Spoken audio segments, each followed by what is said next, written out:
The BBC, the woke BBC, actually broadcast it to millions of people around the world. Now they have apologized for it, as they always do, after showing their anti-Semitism. We all know which side of the equation they are on. They're chanting for the people who kill people like them. And they are chanting death to the IDF, who saves people like these partygoers. The Met Police have said that they will not charge kneecap over kill your local MP comments. Exclusive. State Department looks to revoke visa for British rappers who chanted death to the IDF. A woman jailed for insulting gang rapists. Stop arresting people for saying hurty words towards Islam or Islamism or other inferior cultures. A lot of people believe that the West is a declining power. I'm not fully sold on this, but I can understand why people make this argument. And it's not because the West has suddenly lost its economic might or its military power is degrading. That's not the reason. For any civilization to work and thrive and to continue to dominate, it needs to have its fundamental values believed in, protected, and propagated. But the next generation of the West somehow seems to be ashamed of the very values that made the West the greatest civilization of all time. Our younger generation doesn't believe in the supremacy of liberalism or secularism or the rule of law. They believe in foreign totalitarian ideologies as though they somehow are better than Western values. They romanticize movements like Hamas's movement or the Ayatollahs of Iran. They somehow see that those people are in the right, while the good guys, people who are fighting for the rule of law, people who are fighting for secular, liberal world order, are somehow the bad guys. No greater demonstration of this phenomena could be witnessed anywhere other than Glastonbury. So, one rapper by the name of Bob Villain, he chanted death to the IDF, free Palestine. Okay, free Palestine, I get it. But death to the IDF? That's an open call to violence. Is that covered by free speech? Now, had he said that 10 years ago, I wouldn't have cared much about it. And I'm pretty sure most of the British public would not have cared much about it, because we've heard musicians, rappers say all kinds of horrible things in the past, and that is covered by free speech. But why are people today up in arms over it?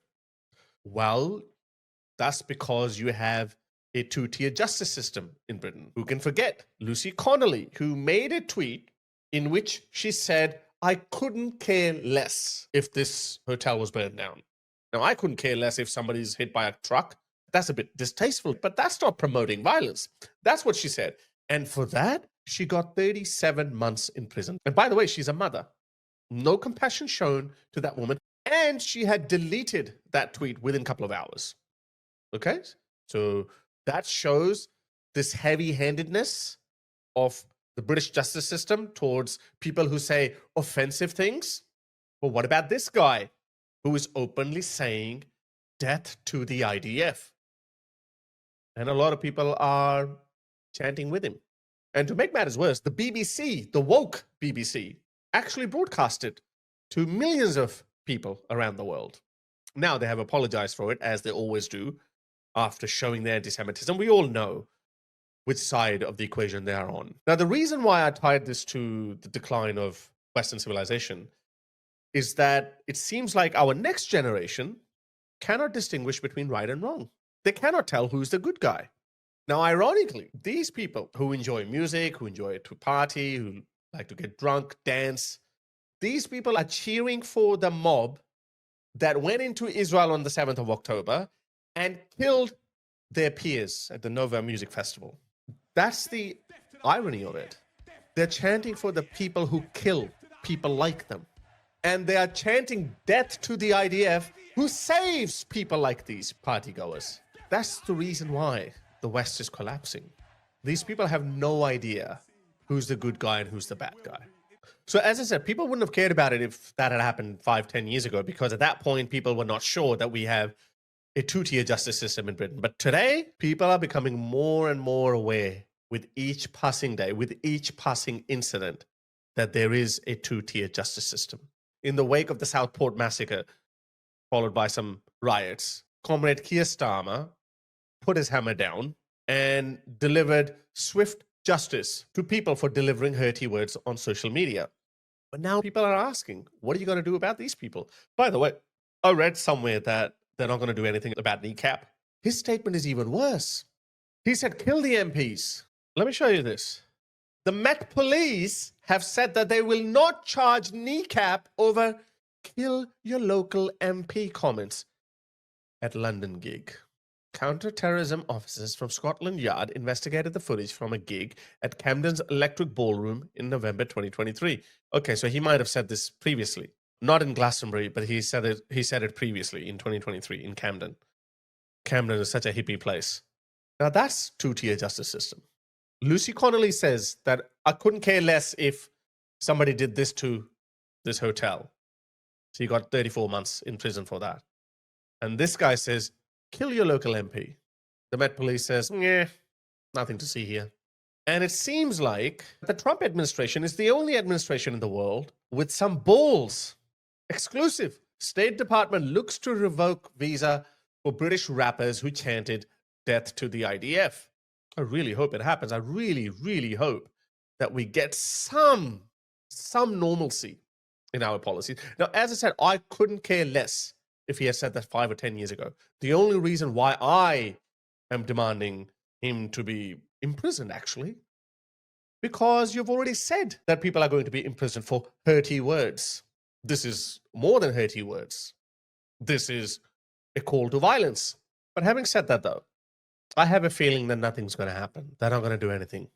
They are now going to respect Rob Villan's free speech. But they didn't respect Lucy Connolly's free speech, born out of frustration because some animal had killed 3 little, innocent, beautiful girls.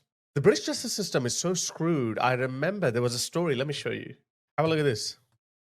A woman jailed for insulting gang rapist. So her gang rapists were not charged immediately, but in the moment of frustration or anger, she used a racist word to describe her gang rapists. And then she was charged. She was jailed. 8 men walked free after gang raping 15-year-old girl in a case that stunned the world. Now there's been an enraging update. Oh, wow, this happened in a German city. There was one more in Britain as well. So this happened in Germany. I'm pretty sure there was one more in Britain as well. Anyway, I can't find that now. Maybe I did get it wrong. Maybe it was in Germany only, not in Britain. But you see how Western justice system has degraded over the last couple of decades. So anyway, let's see if anything happens to Rob Villan and Kneecap. Well, nothing's going to happen to Kneecap. But let's see what happens to Bob Villan. How are we going to fix this? I think the only thing that might save our next generation from moral corruption or moral ambiguity is allowing more free speech. Stop arresting people for saying hurty words towards Islam or Islamism or other inferior cultures. Don't arrest people. Don't charge them with racism. The more we can speak about the dangers of Islamism or other incompatible foreign cultures without the fear of getting arrested over racism or bigotry, the more chances we have to educate our next generation. But right now, it seems like Western governments want to curtail our free speech. They want to shut us down from speaking freely about the dangers of foreign cultures. Britain is actually looking to introduce the Islamophobia bill. In this climate, when Islamists themselves say that they want to take over Britain, they want to take over Western liberal democracies and replace them with Sharia.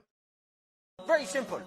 No integration, no multiculturalism, no diversity, no tolerance. I've got my own deen, you got your own deen. You got your democracy, we got our own Sharia. We got our own foreign policy, we got our own deen. They want to introduce child marriage. They say that themselves. They want to do that. But if I say that in Britain, then I could be arrested for saying that. So we can't really put the blame entirely on our next generation. We have to put the blame on today's far left wokey politicians.